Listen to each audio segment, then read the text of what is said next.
Bom, boa noite, pessoal. Sejam muito bem-vindas e bem-vindos ao nosso Meetup de número 88 de Data Science e Machine Learning. O tema de hoje vai ser experimentos com séries temporais em marketing. E o nosso convidado para falar sobre esse tema é o Pedro Cardoso, que é cientista de dados aqui no Nubank e é um dos principais nomes nas frentes de marketing science que a gente tem por aqui. Eu vou me apresentar rapidamente, vou dar alguns recados importantes e aí eu passo a palavra para o Pedro. Bom, meu nome é Leonardo, eu sou engenheiro de Machine Learning aqui no Nubank e eu vou ser o host do Meetup de hoje. Me descrevendo brevemente, eu sou um homem branco, de cabelo e barba pretos, e eu estou usando uma camiseta preta e um óculos com armação transparente. Aqui atrás de mim tem um fundo roxo do Nubank, onde está escrito Building Nu.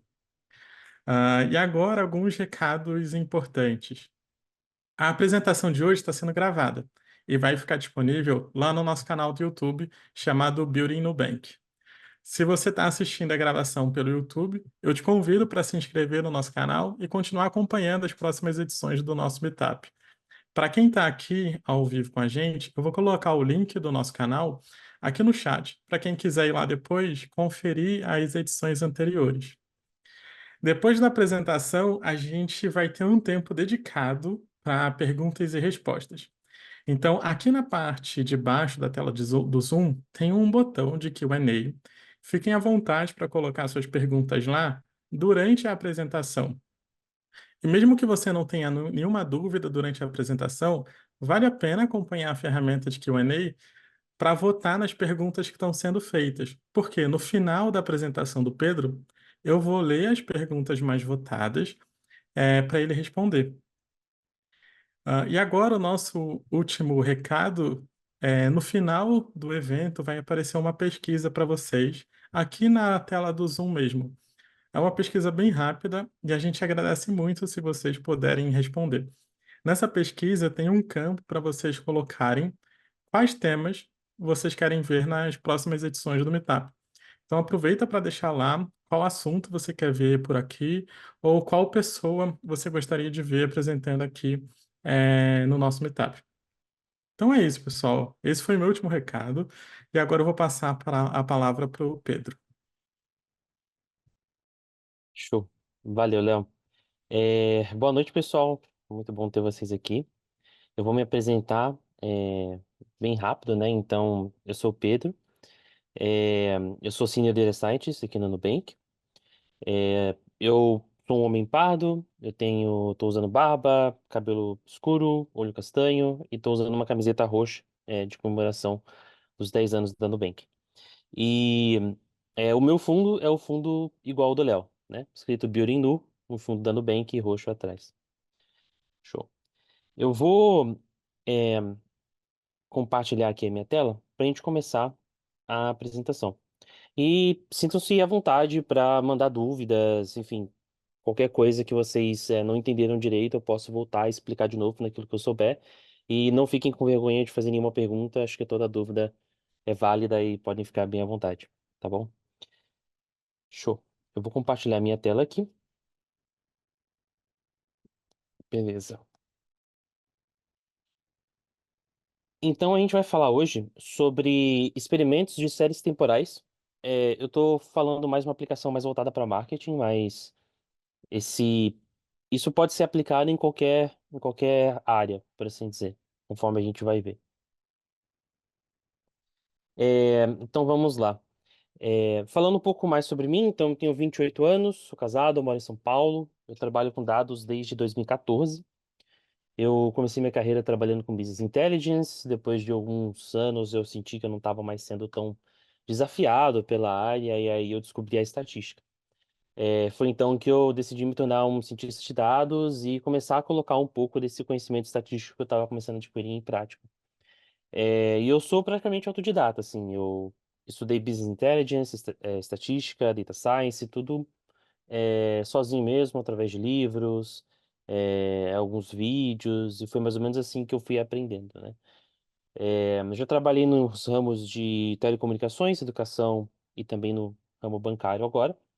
E agora eu decidi colaborar um pouco mais formalmente para a área, né, com algumas ideias e alguns modelos. Então, eu comecei a minha graduação, porque como eu tinha dito, eu sou autodidata, né, mas eu comecei minha graduação é, esse ano, estudando Data Science numa universidade alemã. Eu estudo remotamente daqui do Brasil. Bom, o que que a gente vai falar hoje? Primeiro a gente vai ter um recap, meio que um background, assim, em experimentação. E aí aqui eu queria trazer um pouco, sair um pouco daquela caixinha que a gente fala sempre da mesma coisa sobre experimentação e tentar trazer um pouco mais da visão por trás da experimentação, algo meio que filosofia da ciência, algo que eu curto bastante também. É, Depois a gente vai ter uma breve aula, por assim dizer, uma breve recapitulação sobre os principais conceitos de séries temporais, que vão ser muito importantes para aquilo que a gente vai estar fazendo. E o terceiro ponto a gente vai ver as séries temporais interrompidas, né, que é justamente o objetivo dessa palestra, vai ser para mostrar esse modelo, que é o modelo que a gente usa para rodar experimentos com séries temporais. Tá? E vamos ver alguns exemplos práticos que eu espero que consigam ajudar vocês. A gente vai ver um exemplo mais simples, a gente vai ver um exemplo um pouco mais complexo, um pouco mais ali perto do que a gente tem no dia a dia na vida real. Tá? Bom, aqui estão os principais. Aqui é a principal bibliografia do que eu usei nos principais livros. Então, eu usei o livro Design de Experimentos do Fisher, um livro de 1949, mas que foi o livro que fundou o que a gente conhece hoje como experimentação. Esse livro do Marco Peixeira, o Time Series Forecasting, é muito bom. O Practical Time Series Analysis também é muito bom. E tem esse livro aqui que é o Design and Analysis of Time Series Experiments, que ele ensina basicamente tudo que eu vou mostrar aqui para vocês sobre série temporal interrompida e vai numa profundidade muito maior. Então, se vocês quiserem aprender um pouco mais sobre experimentação, experimentação com séries temporais é, ou modelos de time series em geral, eu recomendaria esses 4 livros aqui que eu também usei para montar essa apresentação. Beleza, então vamos começar a falar um pouco sobre esse background em experimentação. E aí, para começar, eu trouxe uma frase daquele livro de 1949 que eu falei para vocês, do Design de Experimentos, do Fisher. E tem uma frase lá que eu acho muito interessante, que lá fala que o estatístico não pode fugir da responsabilidade de entender os processos que ele aplica ou recomenda. Tá? Então, muitas vezes, e principalmente na comunidade científica, fazer um experimento se tornou algo meio que você faz de forma descerebrada, por assim dizer, né? Você não liga muito, é meio que algo de rotina, uma obrigação, né? Mas muitas pessoas fazem isso de maneira obrigatória, mas não entendem toda a filosofia e tudo que está por trás da parte de experimentação.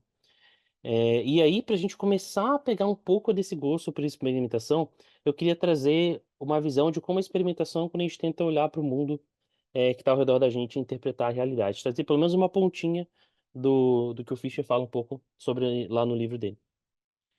E aí, para começar, eu queria trazer aqui um conceito que eu acho que alguns de vocês conhecem, mas que existem basicamente dois tipos de raciocínio, né? E são através desses tipos de raciocínio que a gente interpreta o mundo ao nosso redor. Existe o raciocínio dedutivo e existe o raciocínio indutivo. O raciocínio dedutivo, a maioria das pessoas conhece, que é basicamente você tem uma série de premissas e a partir dessas premissas você tira uma conclusão, né? E até vou tirar uma licença poética aqui do Tolstói, que esse exemplo eu peguei do livro dele. A premissa é: todos os humanos são mortais. A segunda premissa: Caio é humano. A conclusão: Caio é mortal. Então a gente tem duas premissas e uma conclusão.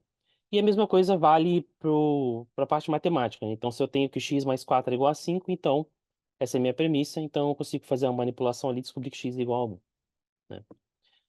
E a gente tem o raciocínio indutivo. E esse raciocínio aqui, ele é muito importante, tá? É, Quando a gente está usando o raciocínio indutivo, a gente basicamente tem uma série de observações, uma série de objetos ou acontecimentos que a gente observa, e a partir desses acontecimentos, a gente tenta tirar uma conclusão ou a gente tenta identificar algum padrão. E isso acontece sem a gente, às vezes, nem mesmo perceber. Vou dar um exemplo aqui. a gente tem essas observações, ó. A gente tem uma sequência de números: 2, 4, 8 e 16. Bom, qual que é a conclusão? Cada número é o dobro do anterior. Então, o próximo número deve ser 32. Esse aqui é um exemplo do nosso raciocínio indutivo trabalhando. Outro exemplo. Eu tenho um dataset que lá tem churn, não churn, churn, churn. Qual que seria a conclusão que eu poderia tirar? Bom, churn apareceu 3/4 das vezes, então churn é mais comum de aparecer do que não dar churn.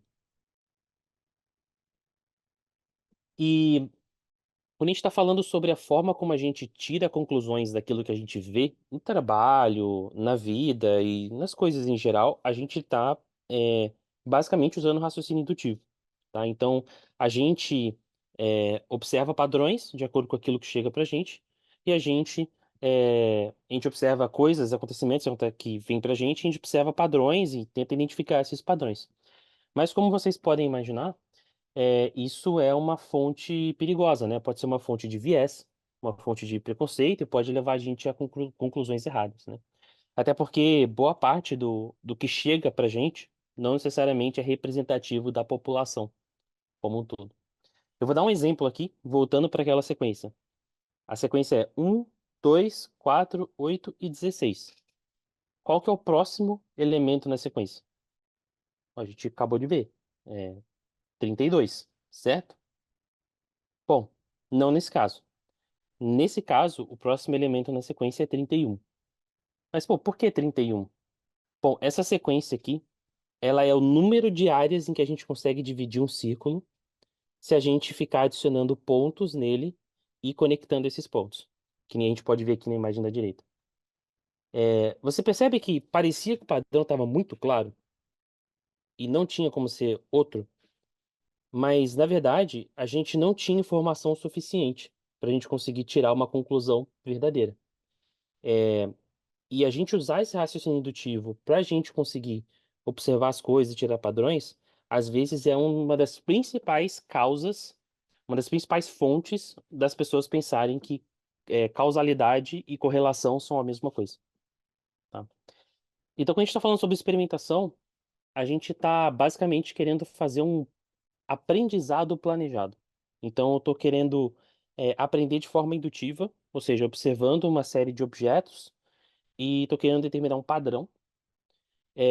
Só que, como a gente viu, às vezes essa sequência que é mostrada para gente, esses objetos que são mostrados, não são representativos. Então, isso pode ser um problema. Então, como é que a gente pode trabalhar para tirar conclusões sobre as coisas sem ter esse viés por trás?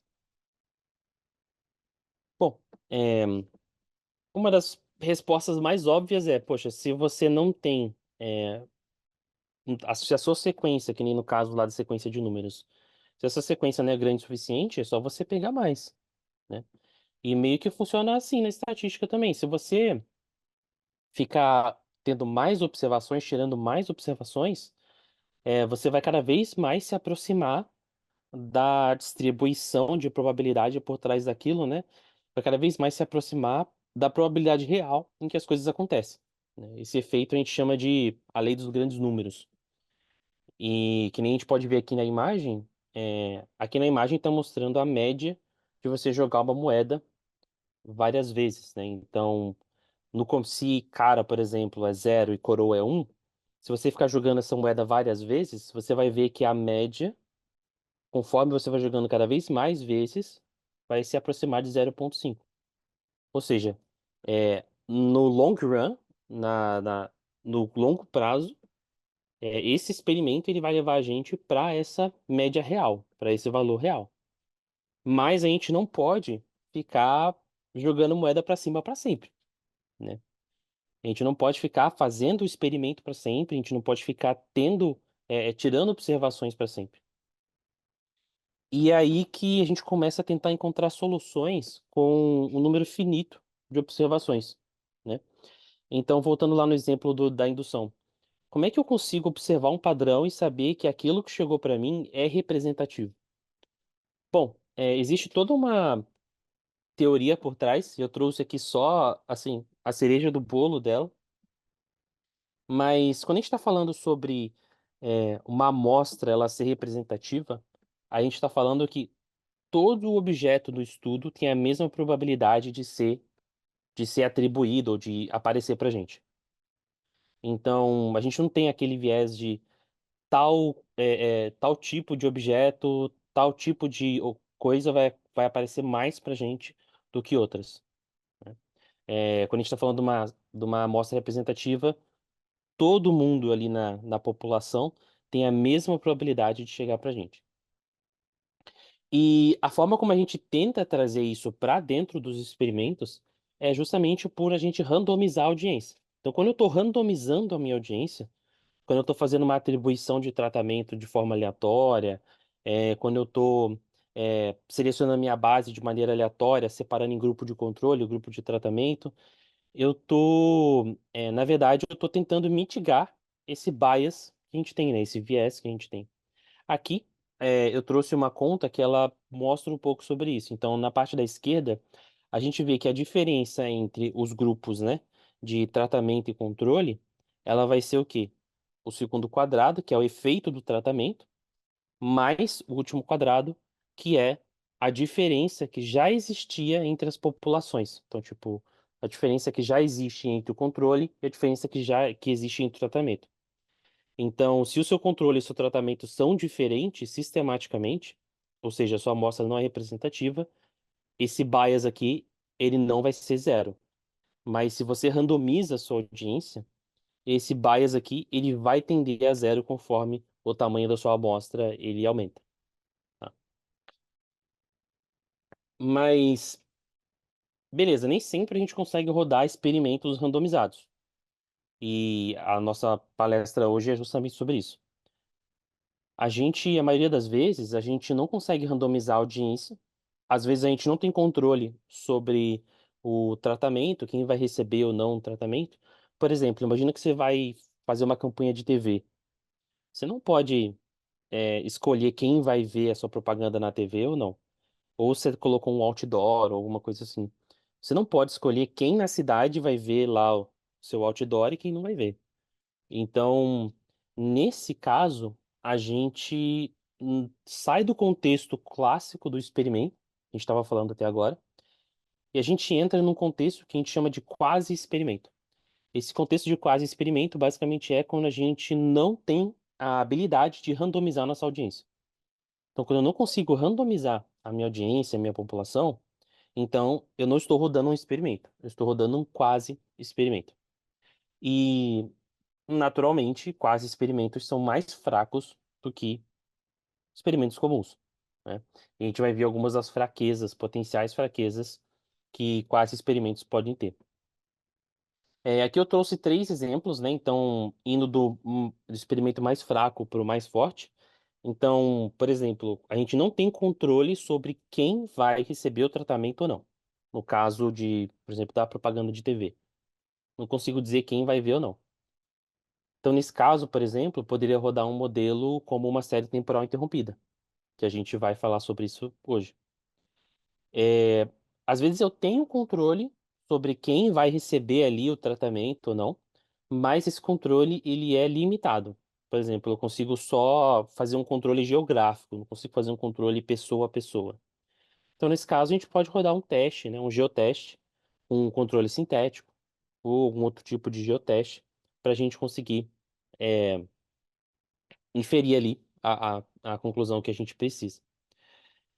E existe, claro, o caso clássico em que eu consigo randomizar a minha audiência, né? E aí, nesse caso, o padrão de ouro é a gente usar os testes AB, que eles vão justamente ser o melhor para mitigar aquele viés que a gente falou lá atrás.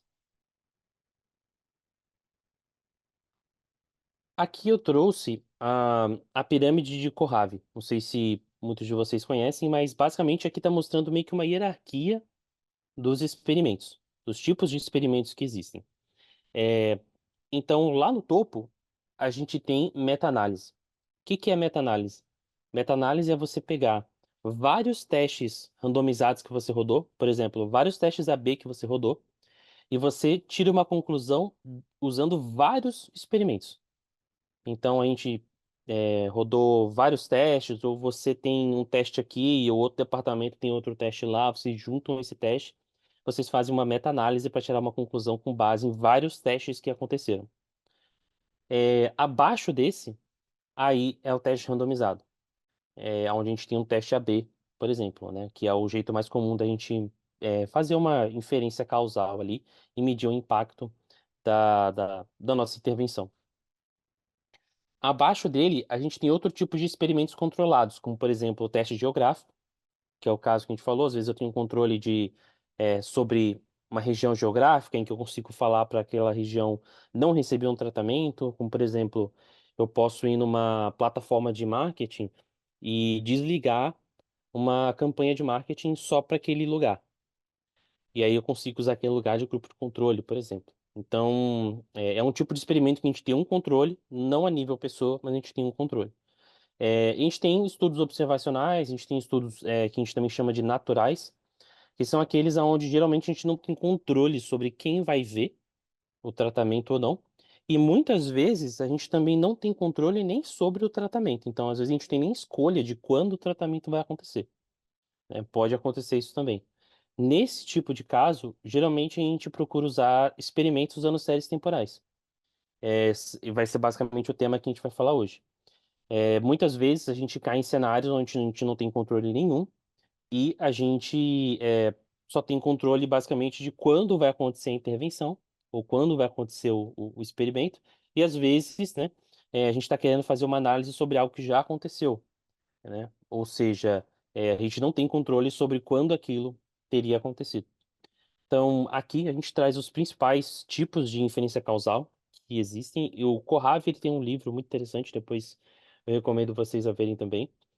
E a gente vai focar nessa parte que fala sobre séries temporais.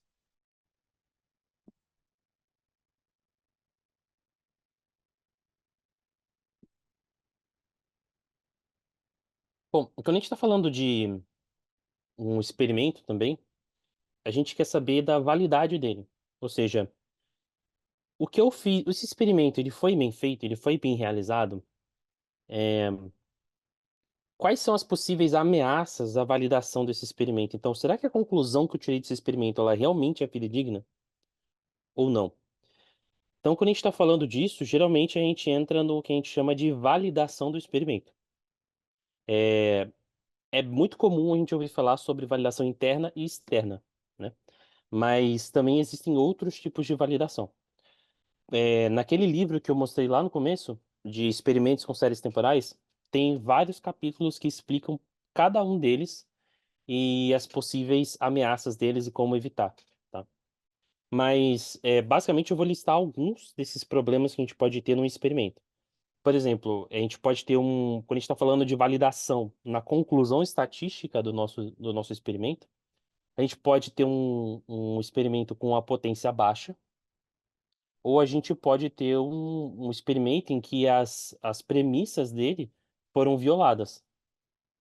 Então, a gente teve contaminação do experimento, a gente não randomizou a audiência direito. Então, assim, a gente pode ter esse tipo de problema na conclusão estatística. Essas são as principais ameaças nesse aspecto.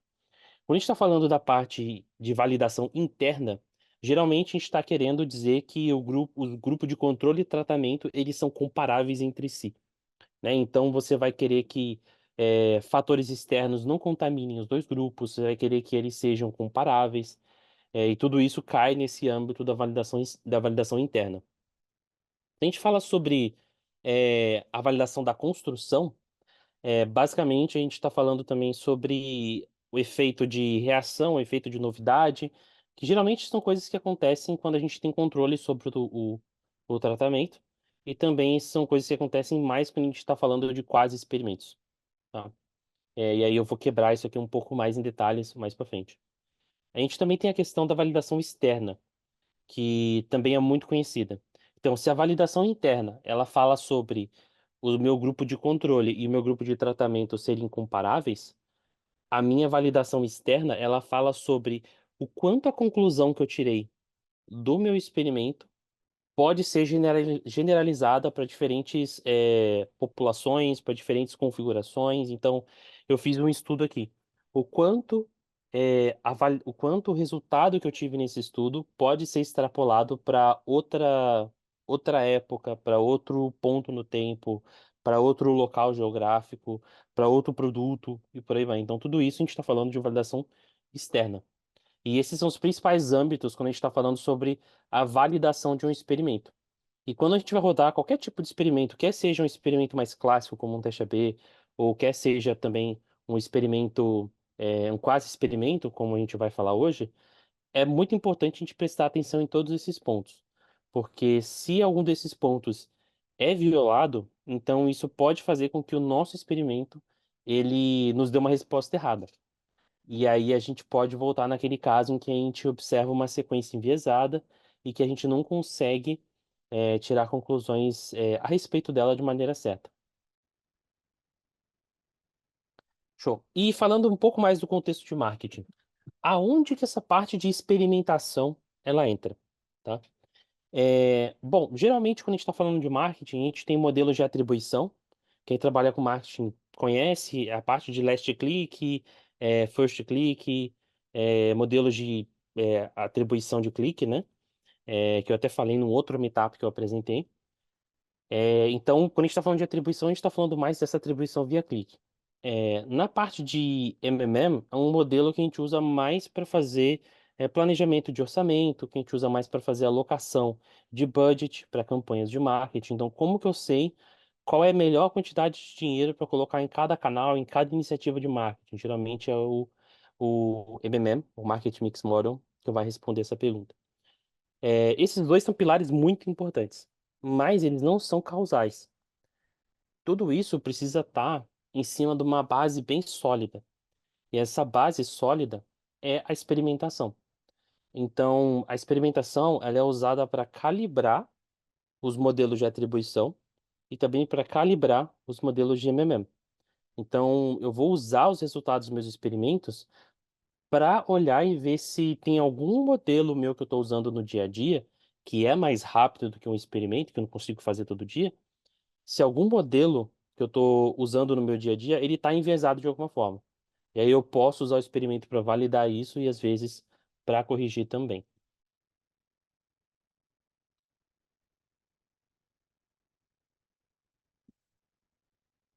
Boa. Aí vamos lá para a parte que eu acho que é uma das mais legais, assim, que pelo menos eu gostei bastante quando eu estava montando a apresentação, que é justamente essa parte de série temporal. Essa parte de série temporal ela é muito importante porque a gente vai trabalhar com ela praticamente durante todo o processo de um durante todo o processo de um experimento com série temporal. Tá? Show. Bom, então, só um segundo que apareceu uma coisa aqui na minha tela. Deixa eu tirar. Hum,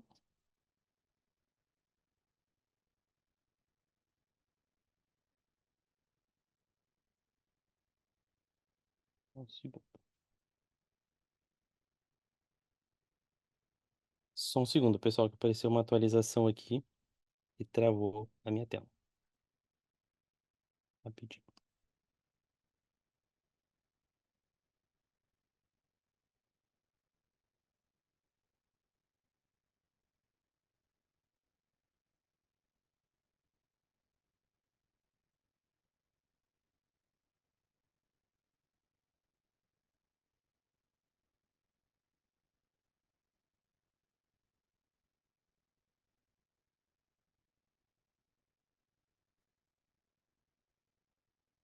Show. Agora eu consigo compartilhar de novo. Desculpa, pessoal.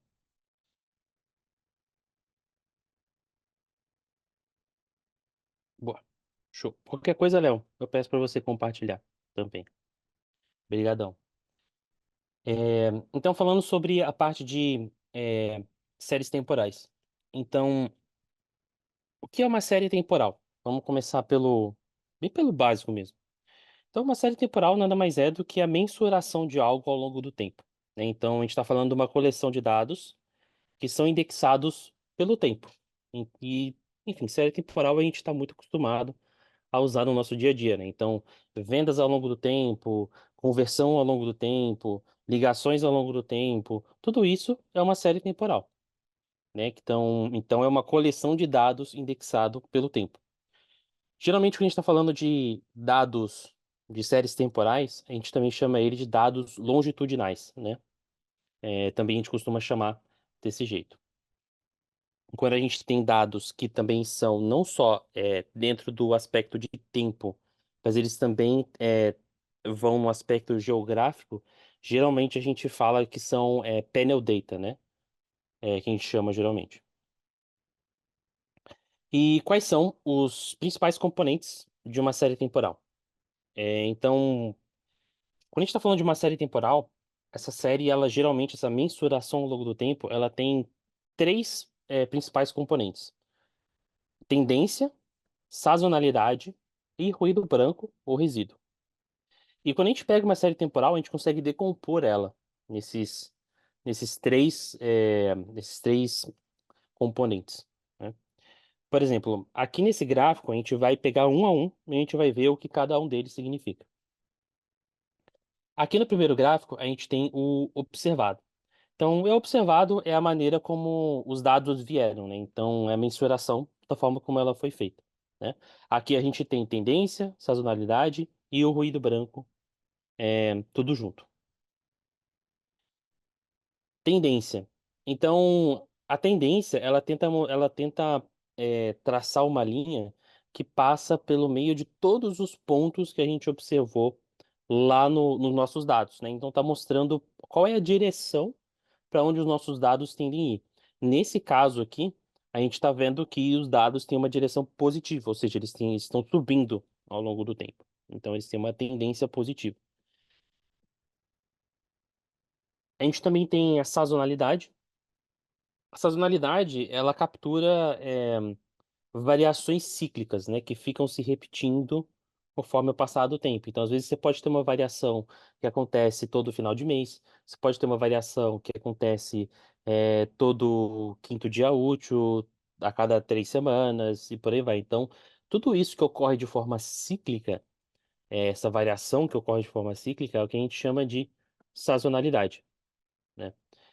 Às vezes a gente pode até usar essa sazonalidade para a gente entender é, o quão a nossa tendência está desviando, quanto os nossos dados estão desviando da tendência por conta da força dessa sazonalidade, né? Que nem a gente está vendo nesse gráfico aqui, ela vai ficando muito mais forte conforme vai passando o tempo. Por fim, a gente tem os resíduos, né? E o resíduo é tudo aquilo que não conseguiu ser explicado nem pela tendência nem pela sazonalidade. Aquilo que sobra geralmente são os resíduos, né? A gente também chama de ruído branco. Quando a gente está falando desses resíduos, é uma informação que o modelo ele não consegue prever, ela é aleatória, por assim dizer. Então, conforme a gente vai ver mais para frente, a gente quer que esses resíduos, aquilo que sobra depois que a gente decompõe o modelo, a gente quer que isso aqui siga uma distribuição normal, com média zero e desvio padrão 1. Ou seja, para aqueles que estão mais acostumados com time series, a gente quer que isso daqui seja uma random walk. A gente quer que isso aqui seja uma caminhada aleatória e que isso aqui seja totalmente aleatório e não tenha como a gente prever.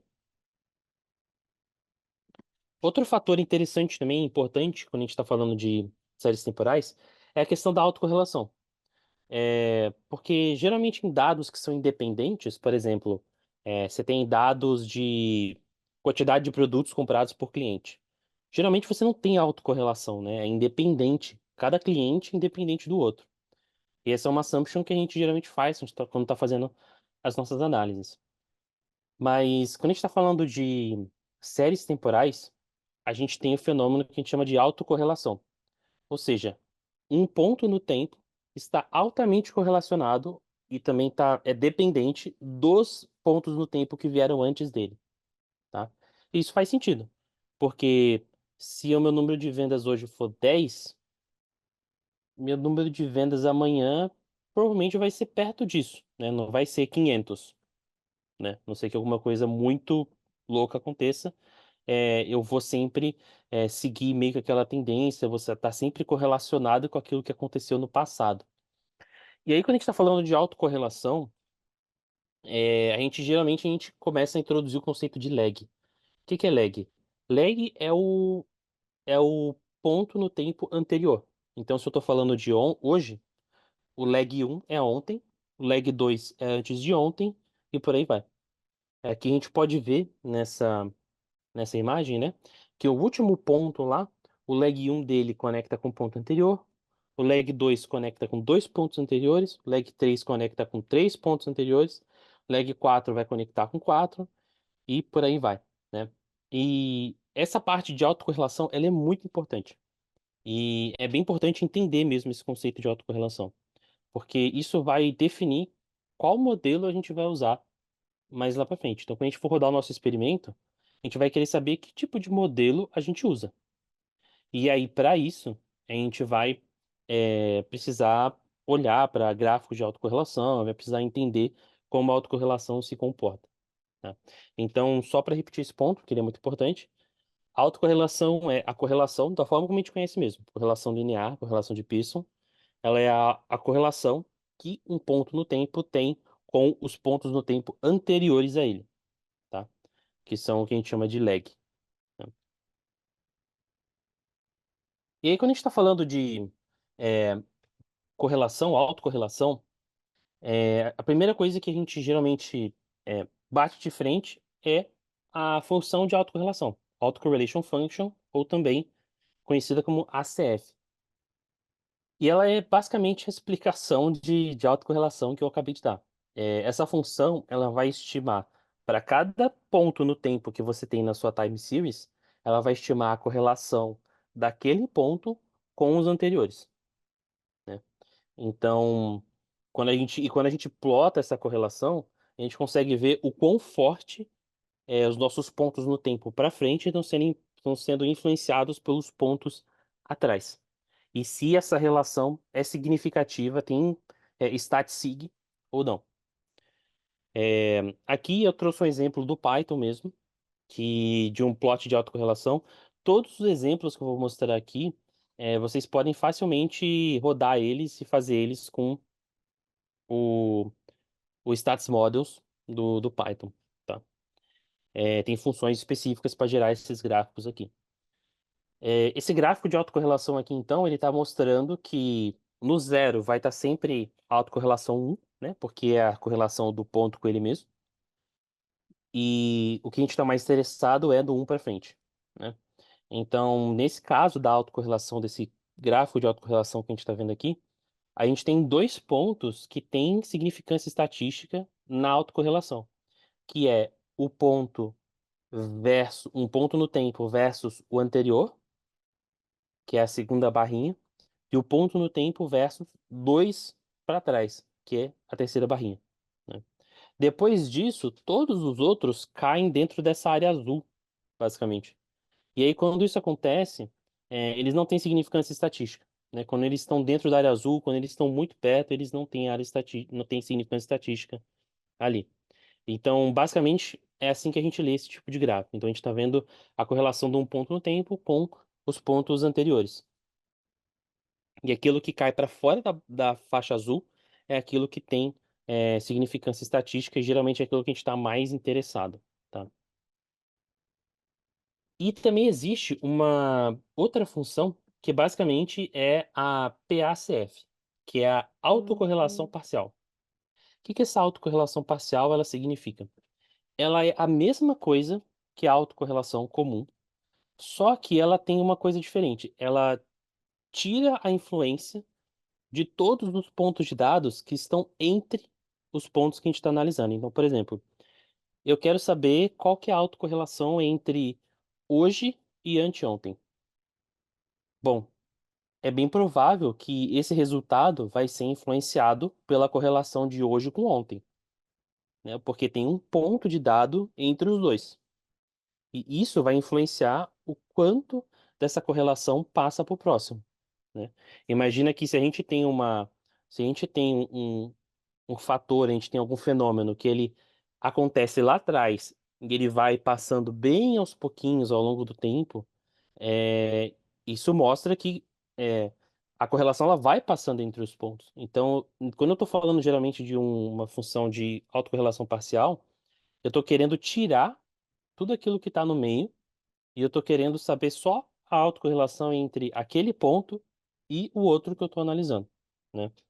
Por exemplo, da mesma forma, é bem fácil de ler esse plot também. Então, eu tenho aqui a autocorrelação no 0 é 1, porque é a autocorrelação dele com ele mesmo. Na autocorrelação, na segunda barrinha, na autocorrelação 1, a gente tem uma autocorrelação parcial significativa. Isso caiu fora da área azul. Na terceira barrinha, também, significativa, caiu fora da área azul.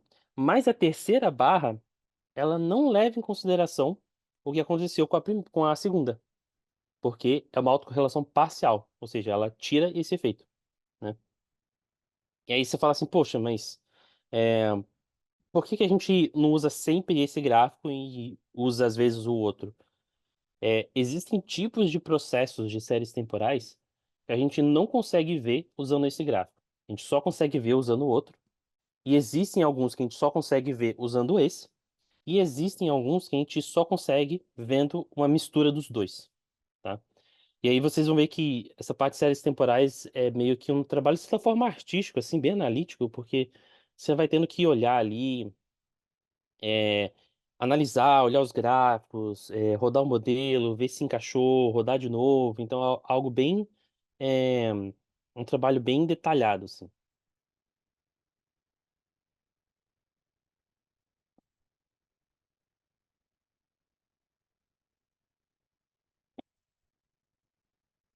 E bom,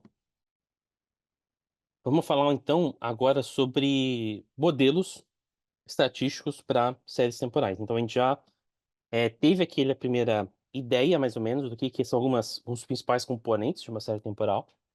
E agora a gente vai passar para alguns modelos estatísticos. A gente vai ver os três principais, tá? Mas existem muitos outros. O primeiro deles, e é o mais simples, por assim dizer, um dos mais simples, é o modelo de média móvel. E aqui ele não deve ser confundido com uma média móvel da forma como a gente costuma fazer. Então a gente não está falando de, sei lá, pegar os últimos 7 valores e tirar uma média desses valores. Não. Um modelo de média móvel, ele vai pegar o. Ele vai ser uma combinação linear que vai levar em consideração a média da série temporal. Então, toda aquela minha série temporal, a média, que é o primeiro termo aqui da equação. O segundo termo da equação é a diferença entre essa média e o ponto presente, né?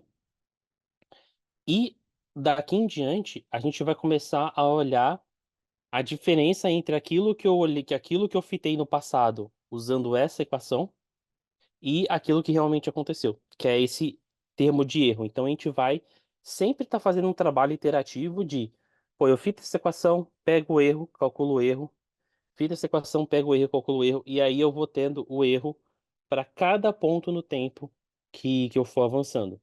E quando a gente está falando de um modelo de média móvel, ele é uma combinação linear da média da série temporal e desses erros. Ou seja, ele é uma combinação da média da série e é uma combinação daquilo que geralmente desvia da série temporal. Então a gente não está falando aqui de uma média móvel, de tirar a média dos últimos data points, não. A gente está falando de um modelo de média móvel, que a gente também costuma chamar ele de MA. A gente está falando justamente de fazer uma combinação linear usando esses termos de erro, né? E cada termo de erro, para cada lag diferente, vai ter um coeficiente.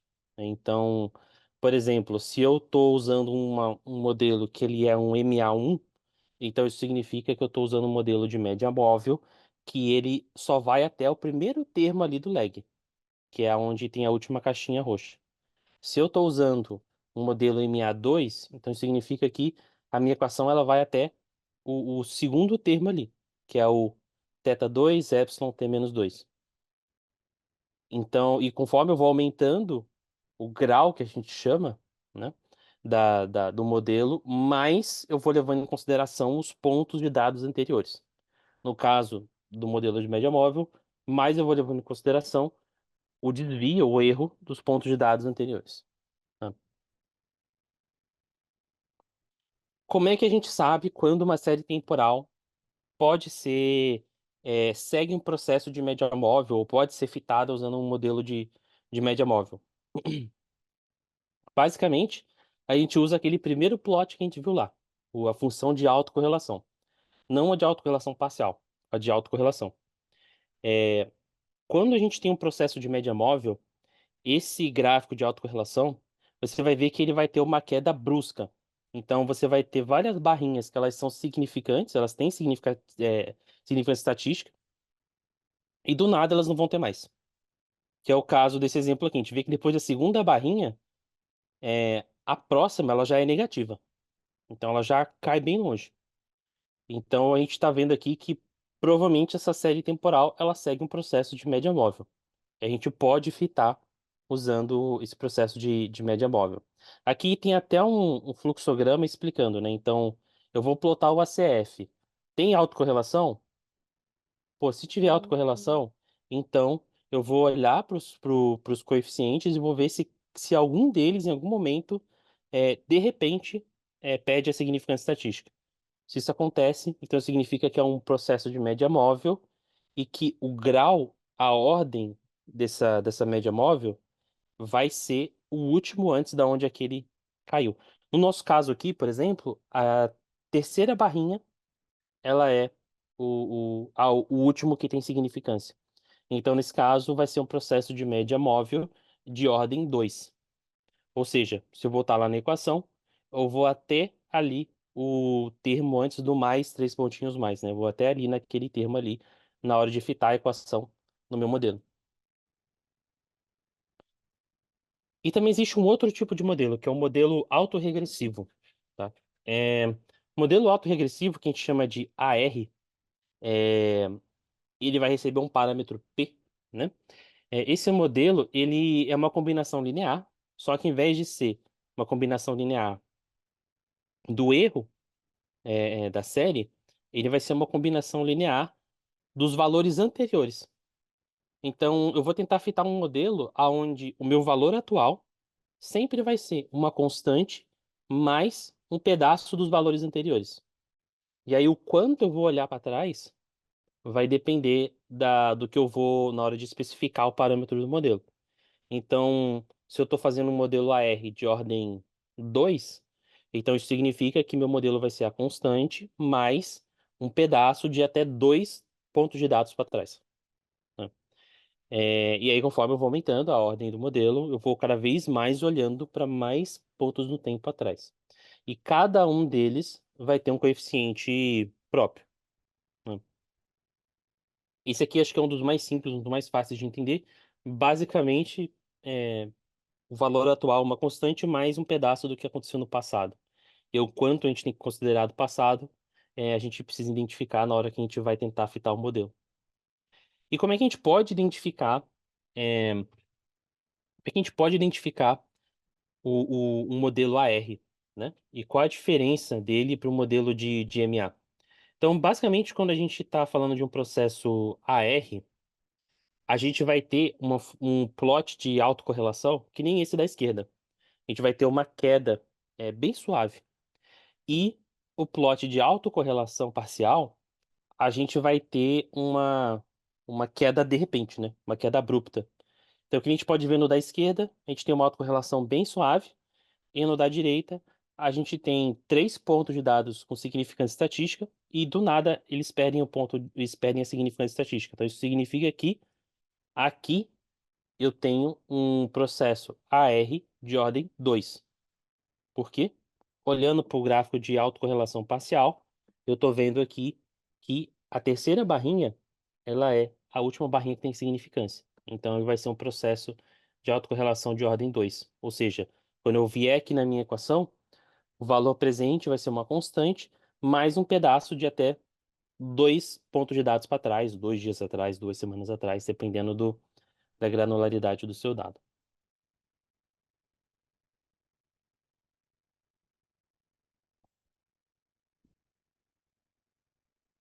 E aí a gente chega aqui numa mistura dos dois modelos. que é o que a gente chama de ARMA.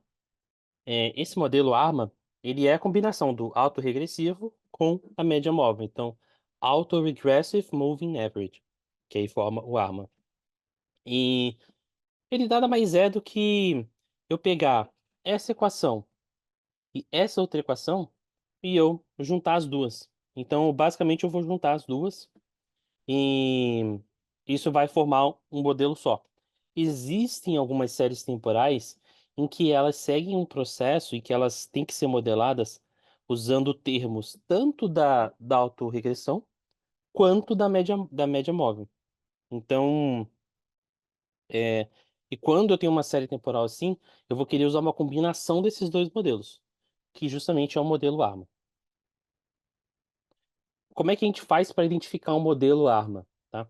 E esse modelo ARMA, ele é muito difícil de identificar, porque a gente vai ver uma mistura ali, geralmente, tipo, a gente vai ver o plot de autocorrelação e de autocorrelação parcial, eles não vão seguir nenhum dos padrões que a gente viu até agora. A gente vai ver que eles vão parecer ali muito uma mistura. A gente vai ver que o padrão do plot de autocorrelação na esquerda parece um padrão de média móvel. E o padrão de autocorrelação parcial da direita, ele parece um processo de autorregressão. Então, quando a gente olha meio que misturado, assim, não está seguindo alguns padrões muito aparentes que a gente viu no caso da autorregressão e da média móvel, geralmente a gente está falando de uma série temporal que a gente tem que fitar usando esse modelo ARMA, essa mistura dos dois. E a gente não consegue determinar quantos pontos para trás a gente precisa olhar só olhando esses dois gráficos, tá? Na verdade, para a gente conseguir identificar quantos pontos de dados para trás a gente tem que olhar para esses modelos ARMA, a gente precisa testar vários valores e ver qual que tem a melhor performance.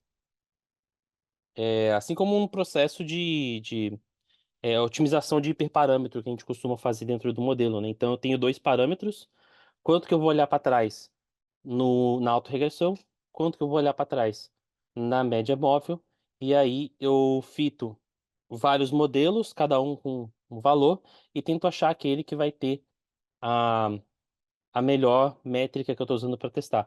Geralmente, a métrica que a gente usa nesse caso é essa AIC, porque ela leva em consideração a complexidade do modelo, o número de parâmetros e por aí vai. Então, geralmente, quando a gente está falando de séries temporais, para avaliar essa questão de qual parâmetro que eu vou usar, eu uso geralmente essa métrica AIC.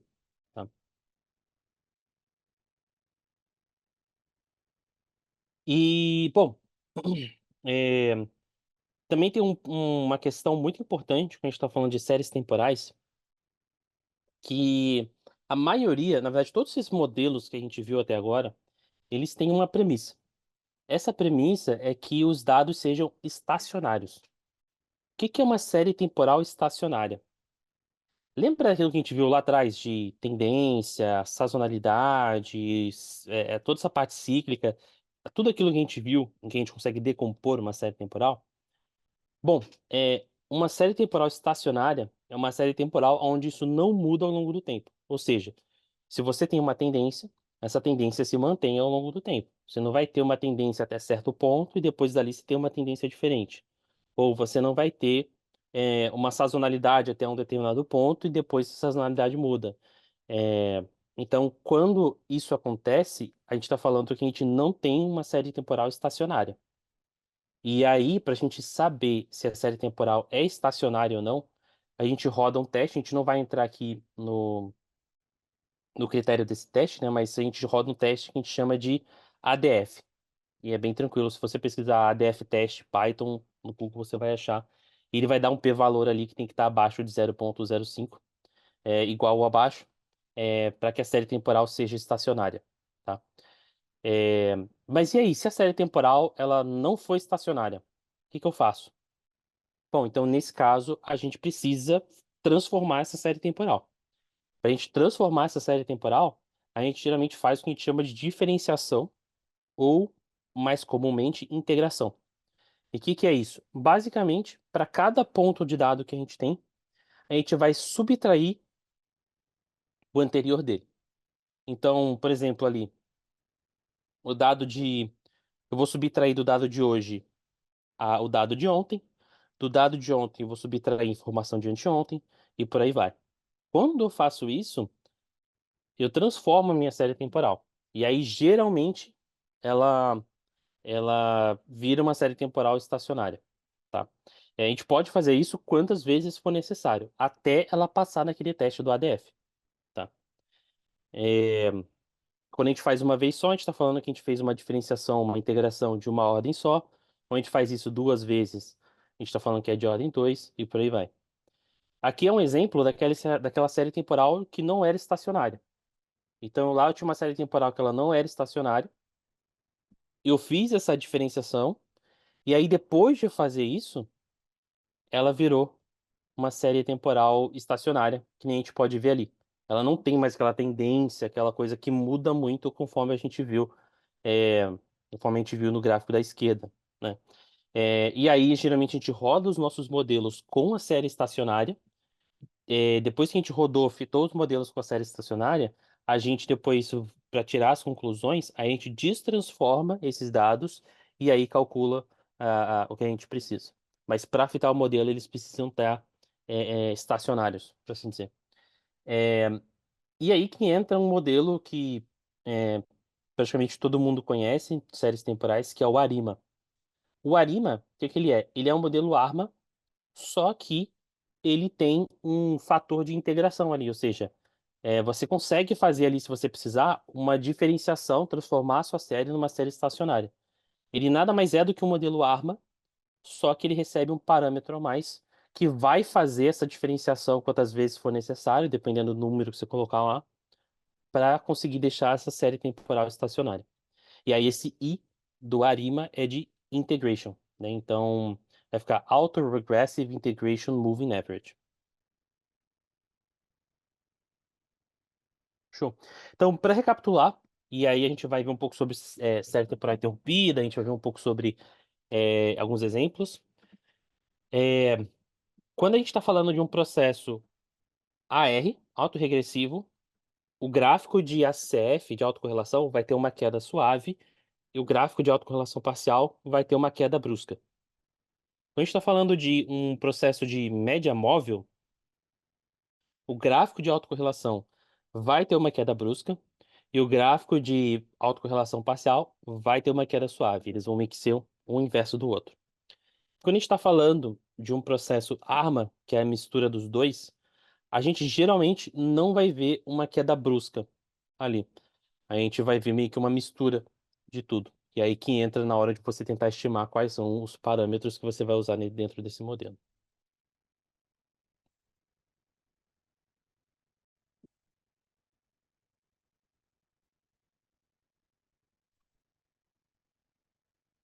Bom, então vamos falar sobre a parte principal, né? Então, agora que a gente tem todo esse background, dá pra gente falar um pouco mais sobre essa parte de séries temporais interrompidas.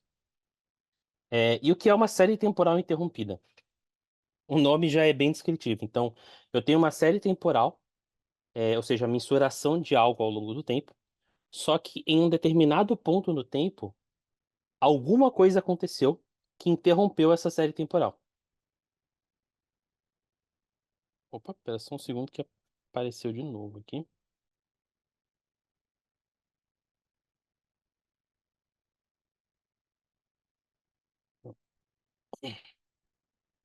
Pronto. E aí, em algum ponto no tempo, aconteceu algo que interrompeu essa série temporal, né?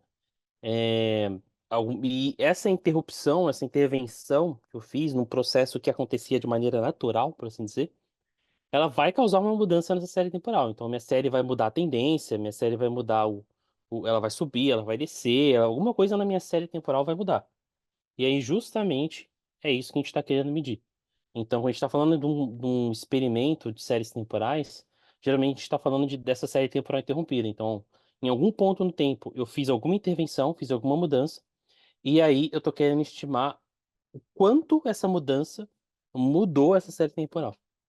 E aí, por isso que é tão importante a gente saber o que que compõe a série temporal, para que a gente consiga saber o que que mudou.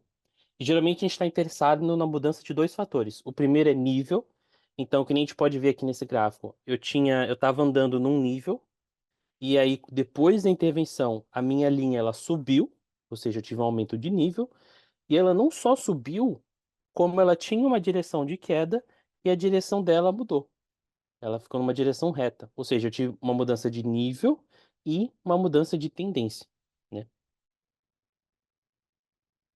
E existem vários tipos de mudanças de nível, de tendência, que a gente pode observar no nosso dia a dia, quando a gente está fazendo algum estudo. A gente pode observar mudança no nível só, a gente pode observar mudança só na tendência, a gente pode observar mudança no nível e na tendência, a gente pode observar uma mudança que ela demora para acontecer, tanto para o nível quanto para a tendência.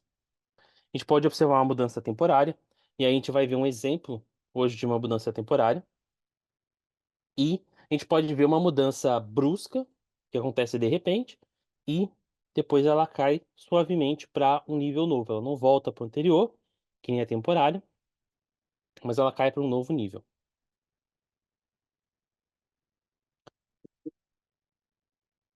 E aí, quais são as principais coisas que a gente precisa ficar de olho quando a gente está rodando um experimento com uma série temporal? Tem 5 potenciais vieses que a gente pode ter aqui, tá?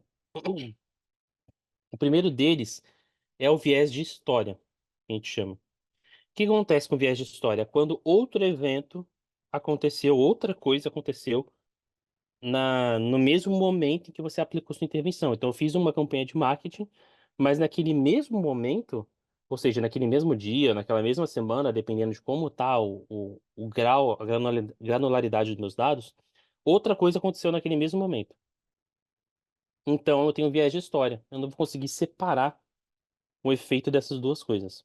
A gente pode mitigar isso na hora de a gente planejar o experimento, ter certeza ali de que não tem outra coisa acontecendo ao mesmo tempo, né? Se for uma coisa acontecer, tiver planejado para acontecer, esperar um pouco antes de rodar esse experimento, por aí vai. A gente pode ter o viés de maturação, então é quando aquele processo natural, aquela forma natural como as pessoas faziam as coisas, ele mudou. E não é necessariamente por causa do nosso tratamento, né? Por causa da nossa intervenção. Na verdade, pode ser mudança de preferência, enfim, das pessoas mesmo. É, geralmente a gente consegue capturar esse tipo de comportamento quando a gente inclui variáveis externas dentro do modelo de série temporal. A gente vai ver um exemplo disso hoje também. A gente também pode ter um viés de instrumentação. Então, por exemplo, quando a maneira como a gente mede as coisas muda ao longo do tempo, e a gente precisa ter certeza de que essa maneira não muda, né, que essa forma que a gente mede não muda.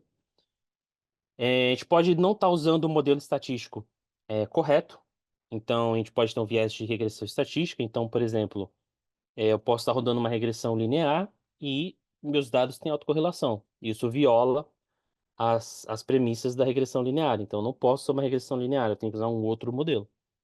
E a gente também tem, quando a gente tem um grupo de controle, a gente não vai entrar em grupos de controle hoje, mas se a gente tem um grupo de controle, posso ter uma diferença sistemática ali entre o grupo tratamento e controle, e geralmente eu consigo mitigar isso por incluir variáveis externas também. Então,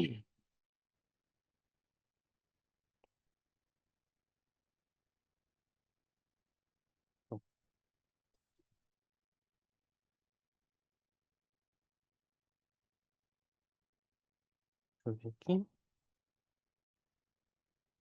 Não. Então vamos ver alguns exemplos. É, o primeiro exemplo a gente vai ver com dados autocorrelacionados, né? E é um exemplo bem simples.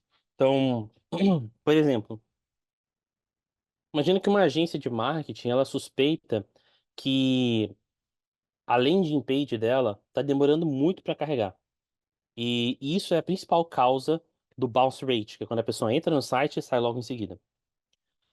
Então, a principal coisa que está causando esse bounce rate, a pessoa entra e logo sai, é porque a página demora muito para carregar.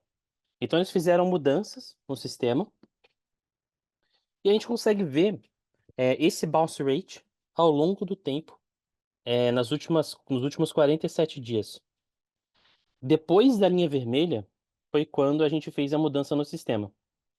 E aí, basicamente, a gente está interessado em saber se a mudança que a gente fez no sistema realmente reduziu esse bounce rate.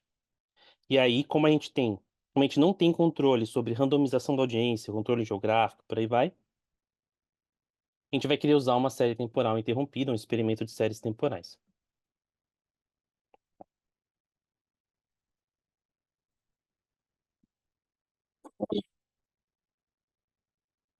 Hum, Vamos lá. E aí aqui a gente vai ter algumas variáveis para o nosso modelo. A primeira variável é o próprio bounce rate. Então é a variável resposta daquilo que a gente está querendo. A gente tem uma outra variável que é dias desde que começou. Então, nada mais é do que um campo recursivo, né? Então a gente vai estar ali aumentando um a cada linha. E pode ser semanas desde que começou, dias desde que começou, vai depender da granularidade do seu dado. A gente vai ter uma dummy, que é intervenção, sim ou não. Então, depois da linha vermelha, essa variável fica 1. A gente vai ter quantidade de dias desde a intervenção. Então, depois que essa variável intervenção virou 1, quantos pontos no tempo se passaram? No nosso caso, quantos dias se passaram? O objetivo da variável intervenção é é, conseguir capturar a, a, a mudança de nível.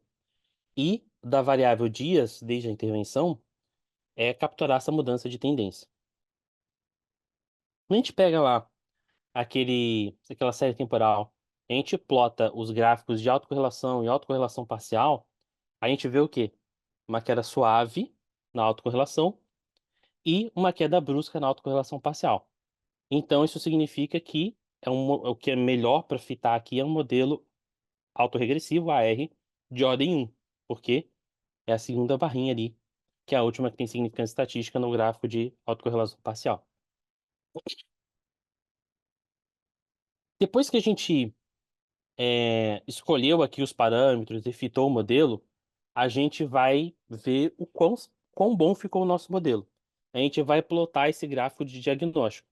Esse gráfico de diagnóstico ele tem quatro partes. A primeira parte é o, são o ruído branco, né? Então, essa parte superior esquerda é o resíduo, então a gente quer que isso pareça o máximo possível com ruído branco. A parte superior direita é um histograma do resíduo, então a gente quer que isso seja o mais próximo possível de uma distribuição normal com média zero, desvio padrão 1. E a gente tem ali no canto inferior esquerdo um QQ-plot, é mais ou menos a mesma ideia do histograma. E a gente tem por último ali, no canto inferior direito, um gráfico de autocorrelação. E é muito importante que depois que a gente escolheu os parâmetros e fitou o modelo, os resíduos não tenham mais autocorrelação. Toda a autocorrelação que existia dentro do modelo, ela já foi explicada. Se ainda existe resíduo no modelo, então significa que a gente escolheu o modelo errado. A gente tem que voltar, reanalisar, testar outros parâmetros. Tá, e aí depois a gente fitou esse modelo lá no Python, usando status models, usando aquelas variáveis, e a gente vai printar o resumo desse modelo, a tabela de summary. Na tabela de summary, a gente vai ver todas as variáveis que a gente usou. Nessas variáveis, a gente vai ter primeiro lá a constante, que é o nível em que estava a média ali em que estava nossa série temporal antes da intervenção. A gente vai ter a variável de dias desde o começo, aquela variável que é iterativa, né? Vai somando só uma a cada linha. Essa variável, ela vai mostrar qual que era a tendência antes da intervenção. A gente vai ter aquela variável dummy, que é a variável fica 0 ou 1, ela liga quando começou a intervenção, e ela vai mostrar basicamente qual que foi o ganho no nível da minha série temporal depois que depois que a minha intervenção aconteceu. E por último, a variável de dias ou semanas depois da intervenção vai ser a mudança que aconteceu na minha tendência. Então, por exemplo, nesse caso aqui, a gente vê que de todas as variáveis relacionadas à minha intervenção, que é a variável intervenção e dias desde a intervenção, só a variável intervenção tem significância estatística, ou seja, só ela é válida. O que que isso quer dizer? Isso significa que Depois que eu liguei a minha intervenção, a média de bounce rate que eu tinha caiu em 0,5 pontos percentuais, que é o coeficiente aqui dessa variável. E é assim que eu consigo saber qual foi o impacto da minha intervenção. É muito importante, quando a gente está fazendo esse trabalho, a gente ficar de olho aqui nessas duas partes de baixo, né? Esse prob-Q e esse prob-JB, eles têm que estar maior do que 0,05, porque eles basicamente medem ali se o nosso modelo realmente está com todas as assumptions corretas, o que sobrou é ruído branco, não tem autocorrelação, e por aí vai. E como um trabalho de inferência, a gente quer que os p-valores sejam significativos. Então, o p-valor ele tem que ter significância estatística. Tá? Show. Esse foi o primeiro exemplo, um exemplo bem simples, bem básico. É, Agora a gente vai ver um exemplo um pouco mais complexo. Por exemplo, um varejista ele rodou uma campanha de marketing que começou a vender produtos com desconto. Ele queria saber se a mudança que aconteceu nas vendas, o aumento que teve nas vendas, foi por causa dessa campanha de marketing. Então a gente pode olhar aqui essa série temporal, que é o número de vendas ao longo do tempo, e a gente pode analisar ela e tentar rodar aqui um experimento de série temporal para entender o que pode ter acontecido. A primeira coisa que a gente observa aqui é que existe um outlier. E a gente tem um outlier ali um pouco antes do 10º dia. E é muito importante a gente levar em consideração outliers, porque o efeito do outlier, se a gente não leva ele em consideração, pode transbordar para as outras variáveis. Vai transbordar para o efeito da campanha, vai transbordar para o nível anterior da campanha e por aí vai. Então a gente precisa levar isso em consideração. Como é que a gente faz isso? A gente cria mais uma coluna no nosso dataset com uma variável dummy, aonde quando for o outlier é 1 e quando não for é 0. Né? Outra coisa também que a gente observa aqui nesse caso um pouco mais complexo é que o que aconteceu na nossa série temporal depois que a gente rodou a intervenção, que a gente fez a campanha de marketing, não teve uma mudança linear. A mudança ela parece muito mais curvilínea, assim, né? Parece uma mudança muito mais temporária. E quando a gente fita esse modelo, geralmente a gente está levando em consideração só mudanças lineares, né? Como é que eu posso, então, fazer para modelar mudanças não lineares? Nesse caso, a gente adiciona mais uma variável no nosso dataset, que ele vai ser aquela variável de dias desde que começou a intervenção, desde que começou o experimento, é aquela variável ao quadrado. Então, eu adiciono uma coluna com aquela variável ao quadrado. Tá? E aí eu posso adicionar outras variáveis externas, como, por exemplo, feriado, é, posso adicionar o bounce rate do site também, que podem ser fatores importantes. Tudo isso para agregar na análise, porque o número de vendas pode ser dependente disso. Quando a gente adiciona essas variáveis externas, a gente está falando que a gente está adicionando variáveis exógenas dentro do contexto de séries temporais. Então, geralmente, quando você vê um modelo que ele é um Arimax, Sarimax, que tem esse X no final, é porque ele tem variáveis exógenas adicionadas nele. Show. Então a gente adicionou variáveis, a gente tirou outliers, a gente adicionou algumas coisas para levar em consideração tendências não lineares. Agora a gente vai ver a autocorrelação. Então, quando a gente plota o gráfico de autocorrelação para essa série temporal, a gente vê que a gente tem uma queda suave na autocorrelação, uma queda brusca na autocorrelação parcial. Então, de novo, é um processo autorregressivo de ordem 1. A gente fita então o nosso modelo autorregressivo de ordem 1, e aí a gente faz ali de novo a análise diagnóstica, a gente vê se os resíduos são normalmente distribuídos, se não tem mais autocorrelação, a gente precisa fazer toda essa análise. E aí, Chu, e aí, quando eu vou olhar aqui a tabela de resumo, né, eu não posso mais levar ela tanto em consideração assim, eu não consigo mais interpretá-la de forma tão direta quanto eu conseguia na outra. Por quê? Porque eu adicionei aquele termo ao quadrado. Quando eu faço isso, isso mexe com todos os coeficientes. Então, todos os coeficientes acaba bagunçando porque eu adicionei uma outra coisa que estava numa outra escala. Então, o que que eu faço geralmente nesse caso? Nesse caso, a única coisa que eu faço aqui nessa tabela é checar se as variáveis relacionadas à intervenção, se elas são, se elas têm significância estatística. E também checar lá embaixo se o prob_q e o prob_jb estão maiores do que 0,05. Ah, mas como é que eu vou saber então qual que foi o impacto da minha campanha? Bom, se as suas variáveis de intervenção têm significância estatística, a gente vai fazer o quê?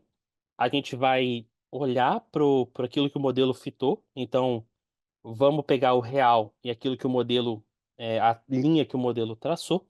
A gente vai ver se está perto, se está fazendo sentido.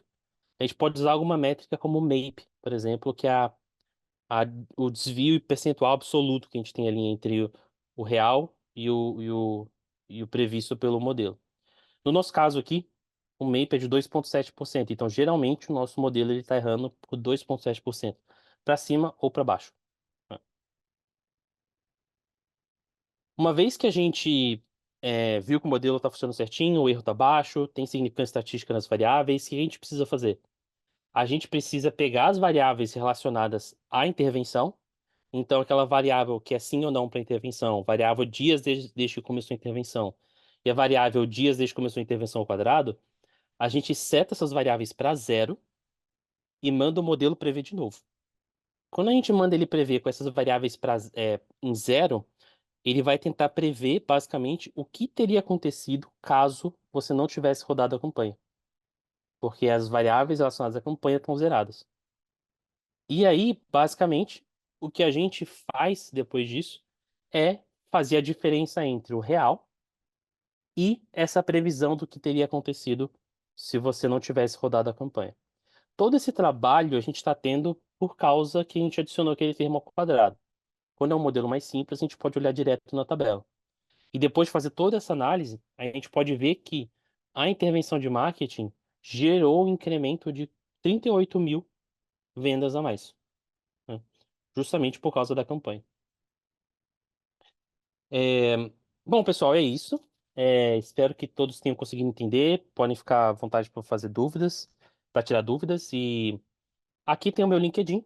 Se vocês quiserem me contactar ou conectar lá, tem o QR Code aqui.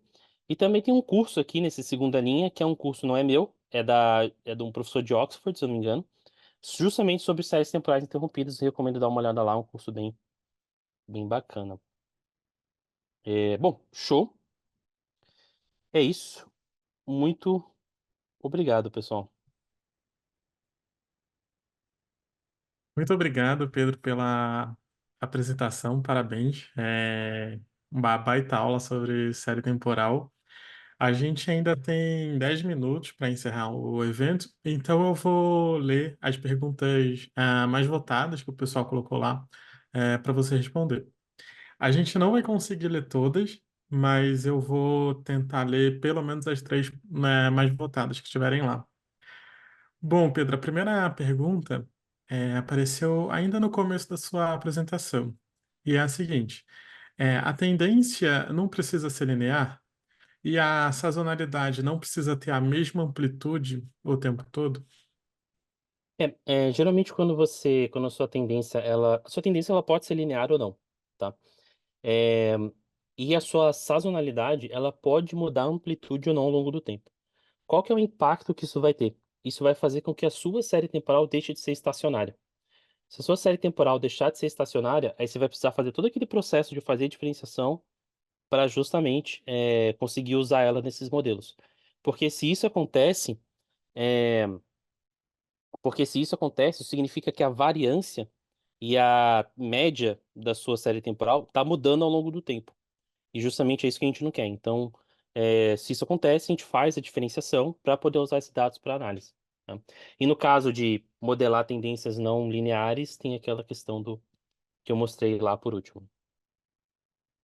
Legal.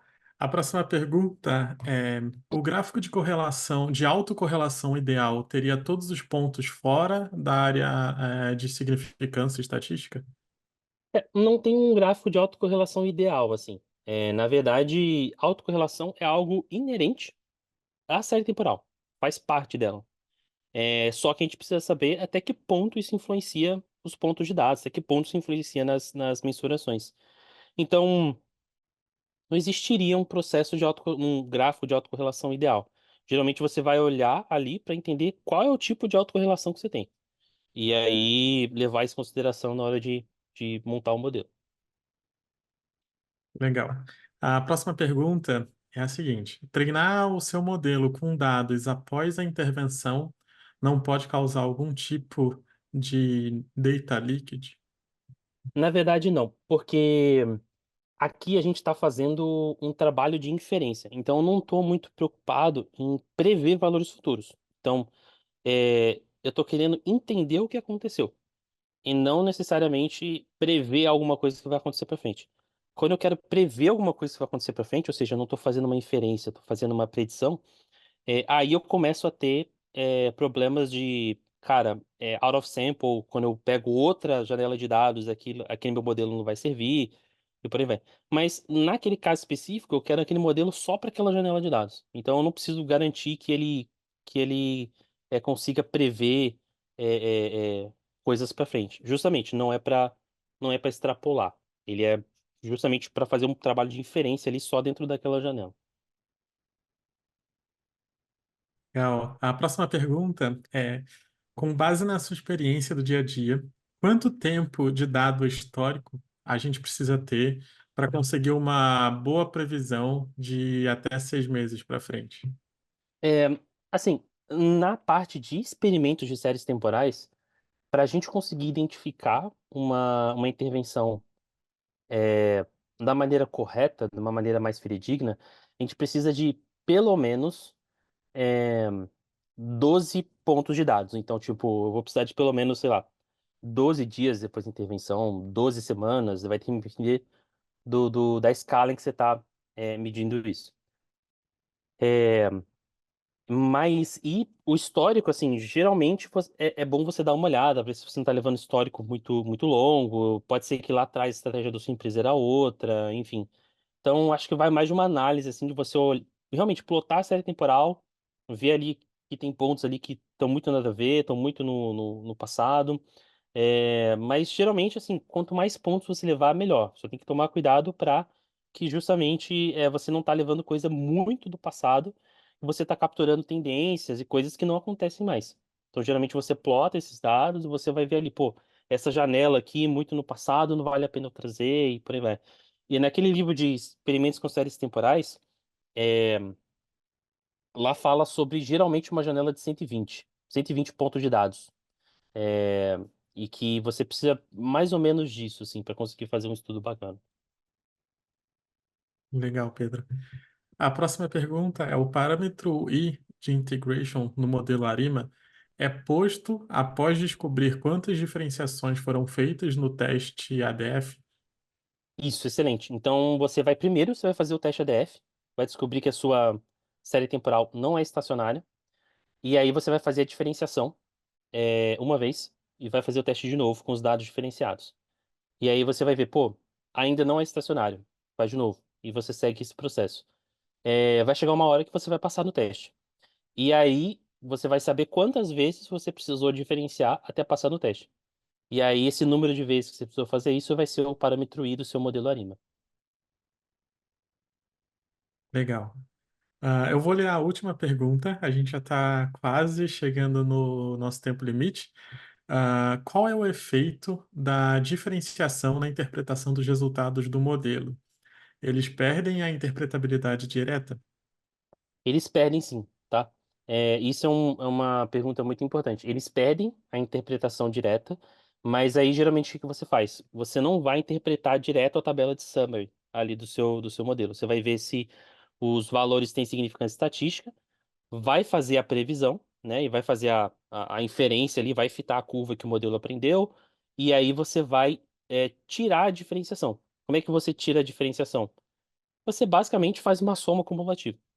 Se você fizer uma soma cumulativa, você pega os dados do jeito que eles estavam antes, tá? Então, você pode fitar o modelo com a diferenciação, ele aprendeu, aí você pede para ele prever os dados, para ele te dar os valores que ele fitou usando a curva, pega esses valores e faz uma soma cumulativa, você vai ter os dados do jeito que eles estavam antes, tá? Legal. Bom, pessoal, então é isso. A gente tem mais algumas perguntas que não foram respondidas, mas a gente já está chegando no final do nosso tempo. Então, eu quero agradecer mais uma vez o Pedro, por ter participado do nosso meetup já pela segunda vez. Parabenizar pela apresentação, sua didática é incrível. E é impressionante o quanto você sabe, sobre data science em marketing. Eu fico impressionado. Ah, e é isso. Agradecer também quem tá com a gente até agora, numa noite de terça-feira, querendo aprender um pouco mais. Tenho certeza que saíram com muito aprendizado sobre a ciência de dados, experimentação em marketing. E é isso. Eu espero vocês na próxima edição do nosso Meetup, que vai ser no final de maio. Eu não vou dar spoiler por enquanto, mas ela vai ser num formato um pouquinho diferente. Então, se você quiser saber como que vai ser o formato da próxima edição, é só acompanhar o LinkedIn do Nubank, que em breve a gente vai colocar mais notícia lá. Então é isso. Obrigado de novo, Pedro. Obrigado de novo para todo mundo que está aqui com a gente até agora. E a gente se vê em maio.